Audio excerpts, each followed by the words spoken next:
జంగారెడ్డిగూడెం మండలం పేరంపేట పంచాయతీ పరిధిలో వెంకట రామానుజపురం రహదారి అధ్వాన్నంగా తయారవడంతో గ్రామస్తులు విద్యార్థులతో కలిసి ఆందోళన చేపట్టారు. మాకు వెనువెంటనే రహదారికి మోక్షం కల్పించాలని కోరుతూ ఆందోళన బాట పట్టారు. ఏకంగా రహదారిపై ఏర్పడిన గోతులలో వరి నాట్లు వేసి ప్రదర్శన చేశారు.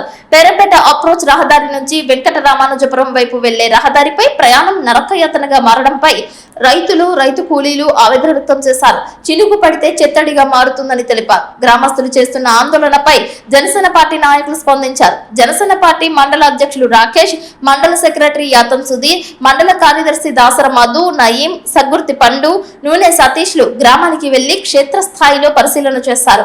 వెనువెంటనే జేసీబీతో ఆక్రమణలను తొలగించారు. రహదారికి ఇరువైపులా ఉన్న కలుపు మొక్కలను కూడా తొలగించారు. రహదారిపై ఏర్పడిన గోతులను పూడ్చారు. తాత్కాలికంగా రాకపోకలకు ఎటువంటి అంతరాయం కలగకుండా రహదారిని చదును చేశారు. అక్కడి నుంచే చింతలపూడి ఎమ్మెల్యే సొంగ రోషన్ కుమార్ తో మాట్లాడారు. రహదారి నిర్మాణం చేపడతామని చరవాణిలో హామీ ఇచ్చారు. ప్రజాక్షేత్రంలో ప్రజలు పడుతున్న ఇబ్బందులను పరిష్కరించడానికి జనసేన పార్టీ తన వంతు కృషి చేస్తుందని ఆకుల రాకేష్ తెలియజేశారు.